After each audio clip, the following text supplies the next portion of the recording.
हरे कृष्ण। श्रीमद् भागवतम पहला स्कंद छठवां अध्याय नारद जी के पूर्व चरित्र का शेष भाग। श्री सूत जी कहते हैं, शनक जी देवर्षि नारद के जन्म और साधना की बात सुनकर जत्यवती नंदन भगवान श्री व्यासदेव जी ने उनसे फिर यह प्रश्न किया। व्यासदेव जी ने पूछा, नारद जी, जब आपको ज्ञानोपदेश करने वाले महात्मा गण चले गए तब आपने क्या किया? उस समय तो आपकी अवस्था बहुत छोटी थी। स्वयंभू आपकी शेष आयु किस प्रकार व्यतीत हुई और मृत्यु के समय आपने किस विधि से अपने शरीर का परित्याग किया? देवर्षि, काल तो सभी वस्तुओं को नष्ट कर देते हैं।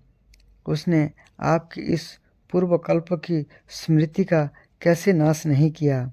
नारद जी ने कहा, मुने, ज्ञानोपदेश करने वाले महात्मा गण जब चले गए तब मैंने इस प्रकार अपना जीवन व्यतीत किया।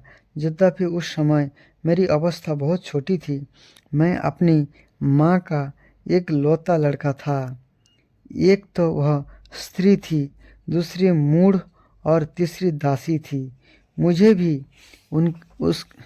भी उसके सिवा और कोई सहारा नहीं था। उसने आपने को मेरे स्नेहपास से जकड़ रखा था।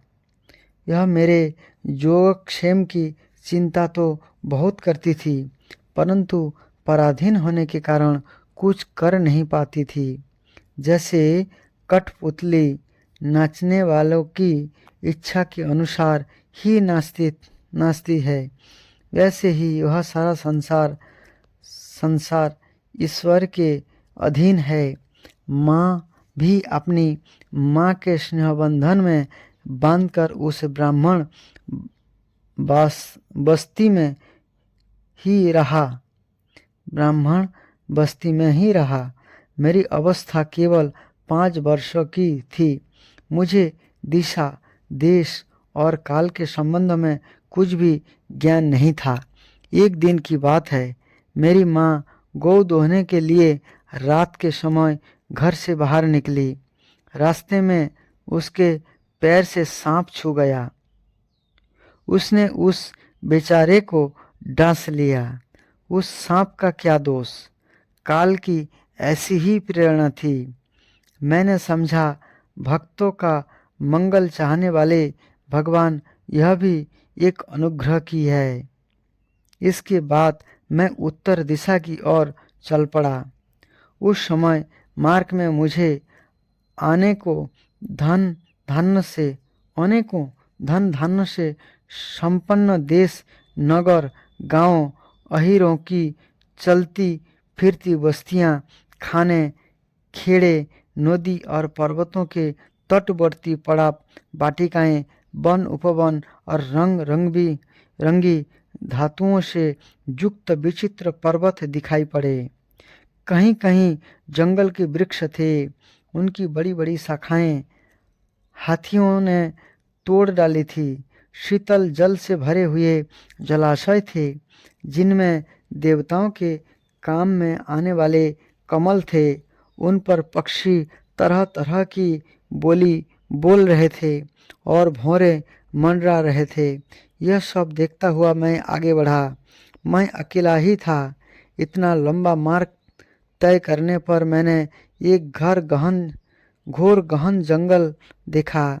उसमें नरकट, बांस, सेठा, कूस, कीचक आदि खड़े थे। उनकी लंबाई चौड़ाई भी बहुत थी और वह सांप, उल्लू, सियार आदि भयंकर जीवों का घर हो रहा था। देखने में बड़ा भयावना लगता था। चलते चलते मेरा शरीर और इंद्रियां शिथिल हो गई। मुझे बड़े जोर की प्यास लगी। भूखा तो था ही। यहाँ एक नदी मिली। उसके कुंड में मैंने स्नान, जलपान और आचमन किया। इसी से मेरी थकावट मिट गई। उस विजन वन में एक पीपल के नीचे आसन लगाकर मैं बैठ गया। उन महात्माओं से जैसा मैंने सुना था, हृदय में रहने वाले परमात्मा के इसी स्वरूप का मैं मन ही मन ध्यान करने लगा। भक्ति भाव से वशीकृत चित्त द्वारा भगवान के चरण कमलों का ध्यान करते ही भगवत प्राप्ति की उत्कट लालसा से मेरे नेत्र में आंसू छलछलाए और हृदय में धीरे धीरे भगवान प्रकट हो गए। व्यास जी उस समय प्रेम भाव के अत्यंत उद्रेक से मेरा रोम रोम पुलकित हो उठा। हृदय अत्यंत शांत और शीतल हो आया। उस आनंद की बाढ़ में मैं ऐसा डूब गया कि मुझे अपना और ध्यान वस्तु का तनिक भी भान ना रहा।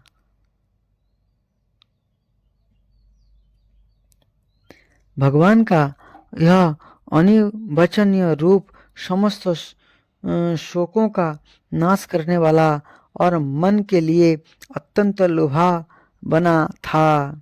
सहसा उसे न देख मैं बहुत ही विकल हो गया और अनमनासा होकर आसन से उठ खड़ा हुआ। मैंने उस स्वरूप का दर्शन फिर करना चाहा, किंतु मन को हृदय में समाहित करके बार बार दर्शन की चेष्टा करने पर भी मैं उसे नहीं देख सका। मैं अतृप्त के समान आतुर हो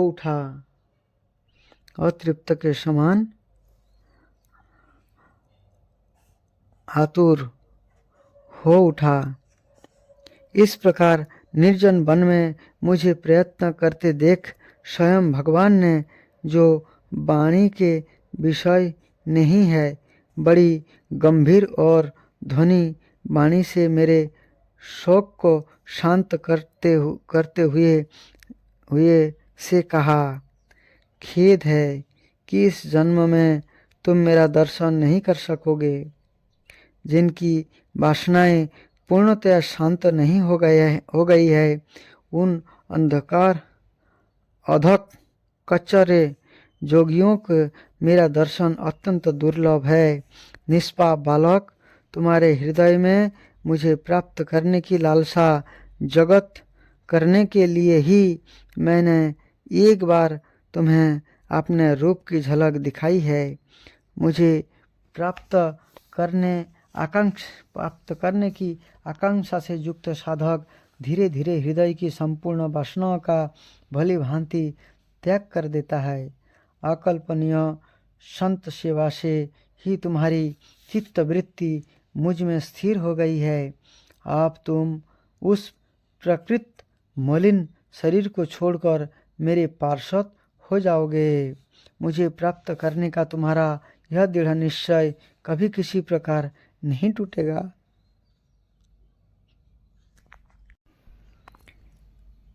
तुम्हारा यह दृढ़ निश्चय कभी किसी प्रकार नहीं टूटेगा। समस्त सृष्टि का प्रलय हो जाने पर भी मेरी कृपा तुम्हें मेरी स्मृति बनी रहेगी। आकाश के समान अव्यक्त सर्वशक्तिमान महान परमात्मा इतना कहकर चुप हो रहे। उनकी इस कृपा का अनुभव करके मैंने उन श्रेष्ठों से भी श्रेष्ठतर भगवान को सिर झुकाकर प्रणाम किया। तभी से मैं लज्जा संकोच छोड़कर भगवान के अत्यंत रहस्यमय एवं मंगलमय मधुर नामों और लीलाओं का कीर्तन और स्मरण करने लगा। स्पृहा और मद मत्सर मेरे हृदय से पहले ही निवृत्त हो चुके थे। अब मैं आनंद से काल की प्रतीक्षा करता हुआ पृथ्वी पर विचरने लगा। व्यास जी, इस प्रकार भगवान की कृपा से मेरा हृदय शुद्ध हो गया, आसक्ति मिट गई और मैं श्री कृष्ण परायण हो गया। कुछ समय बाद जैसे एकाएक बिजली कौंध जाती है, वैसे ही आपने समय पर मेरी मृत्यु आ गई। मुझे शुद्ध भगवत पार्षद शरीर प्राप्त होने का अवसर आने पर प्रारब्ध कर्म समाप्त हो जाने के कारण पंच भौतिक शरीर नष्ट हो गया।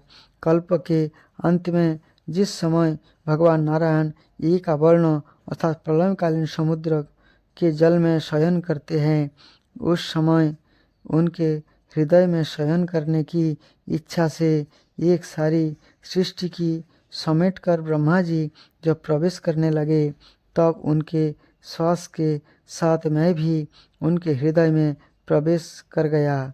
1 सहस्त्र चतुर्युगी बीती जाने जब ब्रह्मा जगे और उनके सृष्टि करने की इच्छा की, तब उनकी इंद्रियों से मरीचि आदि ऋषियों के साथ मैं भी प्रकट हो गया।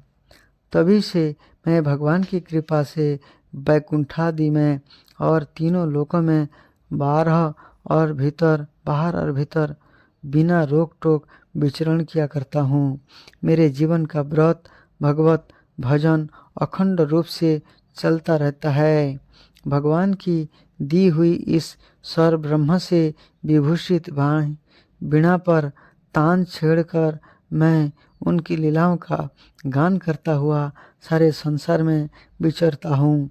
जब मैं उनकी लीलाओं का गान करने लगता हूँ, तब ये प्रभु जिनके चरण कमल समस्त तीर्थ के उद्गम स्थान है और जिनका यशोगान मुझे बहुत ही प्रिय लगता है, बुलाए हुए की भांति तुरंत मेरे हृदय में आकर दर्शन दे देते हैं।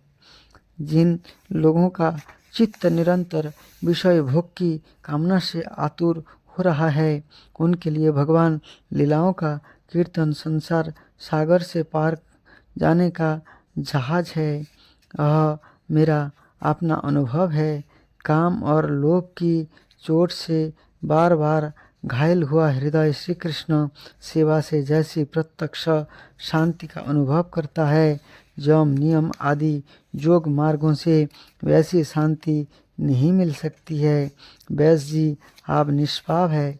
आपने मुझसे जो कुछ पूछा था, यह सब आपने जन्म और साधना का रहस्य तथा आपकी आत्मतुष्टि का उपाय मैंने बतला दिया। सूत जी कहते हैं, शनक आदि ऋषियों देवर्षि नारद व्यास जी से इस प्रकार कहकर जाने की अनुमति ली और बिना बजाते हुए स्वच्छंद विचरण करने के लिए वे चल पड़े। ये देवर्षि नारद धन्य है, क्योंकि ये संग पानी भगवान की कीर्ति को अपना बिना पर गा गा कर स्वयं तो आनंद मग्न होते ही है, साथ साथ इस चित्रा प्रतप्त जगत को भी आनंदित करते रहते हैं। 7वें अध्याय। अश्वत्थामा द्वारा द्रौपदी के पुत्र का मारा जाना और अर्जुन के द्वारा अश्वत्थामा का मान मर्दन। सौनक जी ने पूछा, सूत जी, सर्वज्ञ एवं सर्वशक्तिमान व्यास भगवान ने नारद जी का अभिप्राय सुन लिया, फिर उनके चले जाने पर उन्होंने क्या किया? सूत जी ने कहा, ब्रह्मा नंदी सरस्वती के पश्चिम तट पर श्यामाप्रास नाम का एक आश्रम है। यहाँ ऋषियों के यज्ञ चलते ही रहते हैं। वहीं व्यास जी का अपना आश्रम है। उनके चारों ओर बेर का सुंदर वन है। इसी आश्रम में बैठकर उन्होंने आचमन किया और स्वयं अपने मन को समाहित किया। उन्होंने भक्ति योग के द्वारा अपने मन को पूर्णतः एकाग्र और निर्मल करके आदि पुरुष परमात्मा और उनके आश्रय से रहने वाले माया को देखा। इसी माया से मोहित होकर यह जीव तीनों गुणों से अतीत होने पर भी अपने को त्रिगुणात्मक मान लेता है और इस मान्यता के कारण होने वाली अनर्थों को भोगता है। इन अनर्थों की शक्ति का साक्षात साधन है केवल भगवान का भक्ति योग। परंतु संसार के लोग इस बात को नहीं जानते। वही समझकर उन्हीं ने इस परमहंस की संहिता श्रीमद् भागवत की रचना की। इसके श्रवण मात्र से पुरुषोत्तम भगवान श्री कृष्ण के प्रति परम प्रेममयी भक्ति हो जाती है, जिससे जीव के शोक, मोह और भय नष्ट हो जाते हैं। उन्होंने इस भागवत संहिता का निर्माण और पुनरावृत्ति करके इसे अपने निर्वित्तीय परायण पुत्र श्री सुखदेव जी को पढ़ाया। श्री सनक जी ने पूछा, श्री सुखदेव जी तो अत्यंत निर्वृत्ति परायण है, उन्हें किसी भी वस्तु की अपेक्षा नहीं है, ये सदा आत्मा में ही रमण करते हैं। फिर उन्होंने किस लिए इस विशाल ग्रंथ का अध्ययन किया? श्री सूत जी ने कहा, जो लोग ज्ञानी है, जिनकी अविद्या की गांठ खुल गई है और जो सदा आत्मा में ही रमण करने वाले हैं, ये भी भगवान की हेतु रहित भक्ति किया करते हैं, क्योंकि भगवान के गुण ही ऐसे मधुर है जो सबको अपनी ओर खींच लेते हैं। फिर सुखदेव जी ने तो भगवान के भक्तों के अत्यंत प्रिय और स्वयं भगवान वैष्णदेव के पुत्र है। भगवान के गुणों ने उनके हृदय को अपनी ओर खींच लिया और उन्होंने उससे विवश होकर ही एक विशाल ग्रंथ का अध्ययन किया। शौनक जी, आप मैं राजर्षि परीक्षित के करे जन्म, कर्म और मोक्ष की तथा पांडव के स्वर्गारोहण की कथा कहता हूँ, क्योंकि इन्हीं से भगवान श्री कृष्ण की अनेकों कथाओं का उदय होता है। जिस समय महाभारत युद्ध में कौरव और पांडव दोनों पक्षों के बहुत से वीर गति को प्राप्त हो चुके थे और भीमसेन की गदा के प्रहार से दुर्योधन की जांघ टूट चुकी थी, तब अश्वत्थामा ने अपने स्वामी दुर्योधन का प्रिय कार्य समझकर द्रौपदी के सोते हुए पुत्रों के सिर काटकर उसे भेंट किए। यह घटना दुर्योधन को भी अप्रिय ही लगा, क्योंकि ऐसे नीच कर्म की सभी निंदा करते हैं। उन बातों को कि माता द्रौपदी अपने पुत्र का निधन सुनकर अत्यंत दुखी हो गए। उसकी आंखों में आंसू छलछला आए, वह रोने लगी। अर्जुन ने उसे सांत्वना देते हुए कहा, कल्याणी, मैं तुम्हारे आंसू तब पोंछूंगा जब उस आतताई ब्राह्मणाधम का सिर गांडीव धनुष के बाणों से काटकर तुम्हें भेंट करूंगा और पुत्र की अंत्येष्टि क्रिया के बाद तुम उस पर पैर रखकर स्नान करेगी। अर्जुन ने इस मीठी और विचित्र बातों से द्रौपदी को सांत्वना दी और अपने मित्र भगवान श्री कृष्ण की सलाह से उन्हें सारथी बनाकर कवच धारण कर और अपने भयानक गांडीव धनुष को लेकर ये रथ पर सवार हुए तथा गुरुपुत्र अश्वत्थामा के पीछे दौड़ पड़े। बच्चों की हत्या से अश्वत्थामा का भी मन उद्विग्न हो गया था। उसने दूसरे ही देखा कि अर्जुन मेरी ओर झपटे हुए आ रहे हैं, तब वह अपने प्राणों की रक्षा के लिए पृथ्वी पर जहाँ तक भाग सकता था रुद्र से भयभीत सूर्य की भांति भागता रहा। तब जब उसने देखा कि मेरे रथ के घोड़े थक गए हैं और मैं बिल्कुल अकेला हूँ, तब उसने अपने को बचाने का एकमात्र साधन ब्रह्मास्त्र ही समझा। यद्यपि उसे ब्रह्मास्त्र को लौटाने की विधि मालूम न थी, फिर भी प्राण संकट देखकर उसने आचमन किया और ध्यानस्थ होकर ब्रह्मास्त्र का संधान किया। उस ब्रह्मास्त्र से सब दिशाओं में एक बड़ा प्रचंड तेज फैल गया। अर्जुन ने देखा कि आप तो मेरी प्राणों पर ही आ बनी है। तब उन्होंने श्री कृष्ण से प्रार्थना की। अर्जुन ने कहा, श्री कृष्ण, तुम सच्चिदानंद स्वरूप परमात्मा हो, तुम्हारी शक्ति अनंत है, तुम्हें भक्तों की अभय देने वाला है।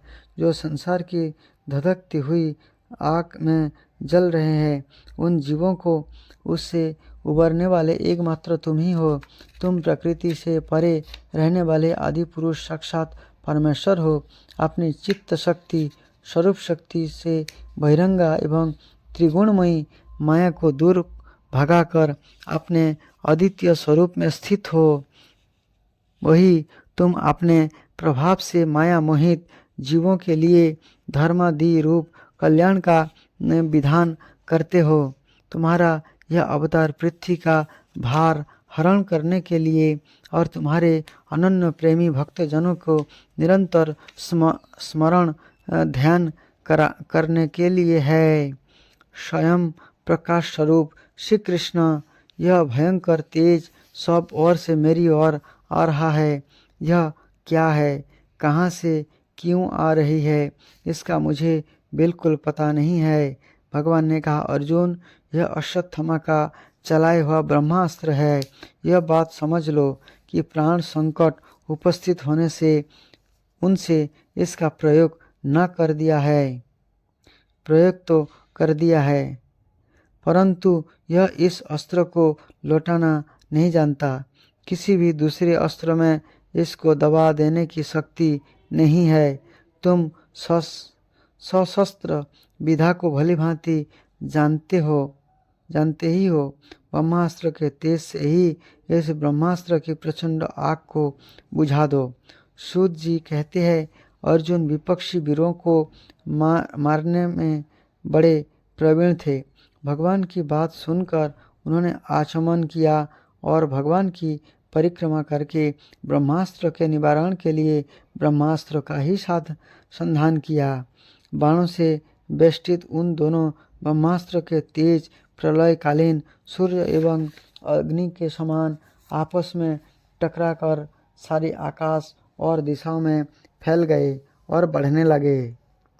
तीनों लोकों को जलाने वाली उन दोनों अस्त्रों की बड़ी हुई लपेटों प्रजा जलने लगी और उसे देखकर सबने वही समझा कि यह प्रलय काल की संवर्तक अग्नि है। उस अग्नि से प्रजा का और लोकों का नाश होते देखकर भगवान की अनुमति से अर्जुन ने उन दोनों को ही लौटा लिया। अर्जुन की आंखें क्रोध से लाल लाल हो रही थी।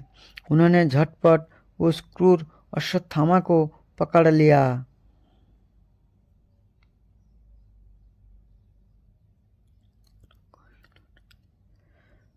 अर्जुन ने दोनों ब्रह्मास्त्र को लौटा लिया। अर्जुन की आंखें क्रोध से लाल लाल हो रही थी। उन्होंने झटपट उस क्रूर अश्वत्थामा को पकड़ लिया और जैसे कोई रस्सी से पशु को बांध ले वैसे ही बांध लिया। अश्वत्थामा के बलपूर्वक बांधकर अर्जुन ने जब शिविर की ओर ले जाना चाहा तब उसने कमल नयन भगवान श्री कृष्ण ने कुपित होकर कहा, अर्जुन, इस ब्रह्मांडधम को छोड़ना ठीक नहीं है, इसको तो मार ही डालो। इसने रात में सोए हुए निरपराध बालक की हत्या की है। धर्मवेत्ता पुरुष असावधान मत वाले पागल सोए हुए बालक, स्त्री, विवेक ज्ञान शून्य, शरणागत, रथहीन और भयभीत शत्रु को कभी नहीं मारते, परंतु जो दुष्ट और क्रूर पुरुष दूसरों को मारकर अपने प्राणों का पोषण करता है उसका तो वध ही उसके लिए कल्याणकारी है, क्योंकि वैसी आदत को लेकर यदि वह जीता है और भी पाप करता है और उन पापों के कारण नरकगामी होता है। फिर मेरे सामने ही तुमने द्रौपदी से प्रतिज्ञा की थी कि मानवती जिसने तुम्हारे पुत्र का वध किया है उसका सिर मैं उतार लाऊंगा। इस पापी कुलांगार आतताई ने तुम्हारे पुत्र का वध किया है और अपने स्वामी दुर्योधन को भी खुद दुख पहुंचाया है, इसलिए अर्जुन इसे मार ही डालो। भगवान श्री कृष्ण ने अर्जुन के धर्म की परीक्षा लेने के लिए इस प्रकार प्रेरणा की, परंतु अर्जुन का हृदय महान था। यद्यपि अश्वत्थामा ने उनके पुत्र की हत्या की थी, फिर भी अर्जुन के मन में गुरुपुत्र को मारने की इच्छा नहीं हुई। इसके बाद अपने मित्र और सारथी श्री कृष्ण साथ ये अपने युद्ध शिविर में पहुँचे। वहाँ अपने मृत पुत्र के लिए शोक करती हुई द्रौपदी को उसे सौंप दिया। द्रौपदी ने देखा कि अश्वत्थामा पशु की तरह बांधकर लाया गया है। निंदित कर्म करने के कारण उसका मुख नीच की ओर झुकी हुई है। अपना अनिष्ट करने वाले गुरुपुत्र अश्वत्थामा को इस प्रकार अपमानित देखकर द्रौपदी का कोमल हृदय कृपा से भर आया और उसने अश्वत्थामा को नमस्कार किया। गुरुपुत्र का इस प्रकार बांध कर लाया जाना सती द्रौपदी को सहन नहीं हुआ। उसने कहा, छोड़ दे इन्हें, छोड़ दे, ये ब्राह्मण है, हम लोगों के अत्यंत पूजनीय है, जिनकी कृपा से आपने रहस्य के साथ सारे धनुर्वेद और प्रयोग तथा उपसंहार साथ संपूर्ण शास्त्र का ज्ञान प्राप्त किया है। ये उनके आचार्य द्रोण ही पुत्र रूप में आपके सामने खड़े हैं। उनकी अर्धांगिनी कृपी आपने वीर पुत्र की माता से ही आपने पति का अनुगमन नहीं कर सकी। ये अभी जीवित है। महाभाग्यवान आचार्य पुत्र, आप तो बड़े धर्मज्ञ है। जिस गुरु वंश की नित्य पूजा और वंदना करनी चाहिए, उसको व्यथा पहुंचाना आपके योग्य कार्य नहीं है। जैसे अपने बच्चों को मर जाने से मैं दुखी होकर रो रही हूँ और मेरी आंखों से बार बार आंसू निकल रही है, ऐसे ही इनकी माता पतिव्रता गौतमी न रोए। जो उच्छृंखल राजा अपने कुकृत्ता से ब्राह्मण कुल की कुपित कर देते हैं, यह कुपित ब्राह्मण कुल उन राज्यों को सपरिवार शोकाग्नि में डालकर शीघ्र ही भस्म कर देता है। सूत जी ने कहा, शौनक आदि ऋषियों, द्रौपदी की बात धर्म और न्याय के अनुकूल थी। उनमें कपट नहीं था, करुणा और समता थी। अतएव राजा युधिष्ठिर ने रानी के इन हित भरे श्रेष्ठ वचनों का अभिनंदन किया। साथ ही नकुल, सहदेव, सात्यकी, अर्जुन, स्वयं भगवान श्री कृष्ण और वहाँ पर उपस्थित सभी नर नारियों ने द्रौपदी की बात का समर्थन किया। उस समय क्रोधित होकर भीमसेन ने कहा, जिसने स्वतः हे बच्चों को न अपने लिए और न अपने स्वामी के लिए बल्कि व्यर्थ ही मार डाला, उसका तो बहुत ही उत्तम है। भगवान श्री कृष्ण ने द्रौपदी और भीमसेन की बात सुनकर और अर्जुन की ओर देखकर कुछ हंसते हुए से कहा। भगवान श्री कृष्ण बोले, पतित ब्राह्मणों का भी वध नहीं करना चाहिए और आतताई को भी मार डालना चाहिए। शास्त्र में मैंने ही ये दोनों बातें कही है, इसलिए मेरा दोनों आज्ञा का पालन करो। तुमने द्रौपदी के सांत्वना देते समय जो प्रतिज्ञा की थी, उसे भी सत्य करो। साथ ही भीमसेन, द्रौपदी और मुझे जो प्रिय हो वो भी करो। सूत जी कहते हैं, अर्जुन भगवान के हृदय की बात तुरंत जान गए और उन्होंने अपनी तलवार से अश्वत्थामा के सिर की मणि उसके बालों के साथ उतार ली।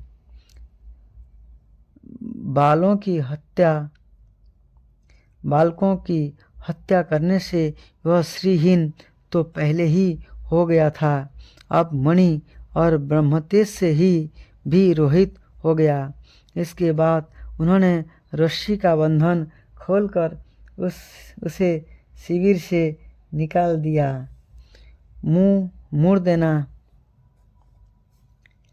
मोड़ देना, धन छीन लेना और स्थान से बाहर निकाल देना वही ब्राह्मण धर्मों का वध है। उनके लिए इससे भिन्न शारीरिक वध का विधान नहीं है। पुत्र की मृत्यु से द्रौपदी और पांडव सभी शोकातुर हो रहे थे।